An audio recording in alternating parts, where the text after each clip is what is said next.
Hey everyone, this is Karma Lichty with Onward Studios. In this video, we're going to give an overview of the desktop of Photoshop.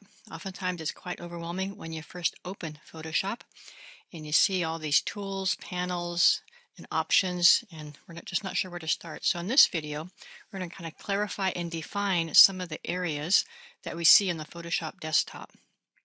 I've opened up Photoshop. I'm using the CS6 version. To start with, we see the main menu at the top. Right underneath the main menu is what we call the control panel. Now the options in the control panel change depending on what tool is selected, and the tools are down the left-hand side. For example, if I switch to a different tool, you'll notice the options here in the control panel change. So the control panel are the parameters and the settings that we can change for a specific tool. As I mentioned, the toolbar goes down the left-hand side. On the right-hand side, we see panels. Specifically, we see panel groups. So for example, at the top right here, we see the color panel and the swatches panel. Those two panels make up that color group.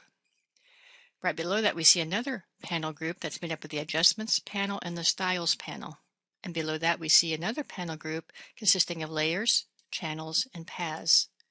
So these are panel groups with individual panels making up a panel group. Right above the panels on the right-hand side, we see a drop-down at the very top. It's not labeled, but this is what we call the workspace drop-down. So we have various workspaces that come with Photoshop. You can also set up your own workspace. These simply open up different panels that you might use for that specific function. So for example, for painting, I have access to the swatches panel quickly and the brushes panel. If I'm working on photography, it quickly lets me have access to these panels. Let me go back to the Essentials panel, which is what we'll be working in. So as you can tell, as we switch to different workspaces, not all panels are readily available on the right-hand side. In the main menu, under the option window, are a list of all the panels that are available. Those with check marks are the ones that are opened over here on the right-hand side. If I'm doing something with text and want to affect the character, the font, the size, etc., I can choose the character panel from the window menu and I will open that up. So you have access to all the panels via the window menu. Just a couple other points about the desktop and arranging items on the desktop. Notice we have double arrows on top of these various panels and columns.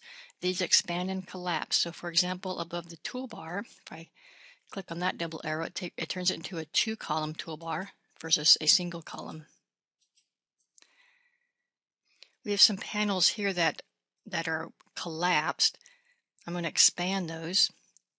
And now we see the layout of panels that we're familiar with on this far right side.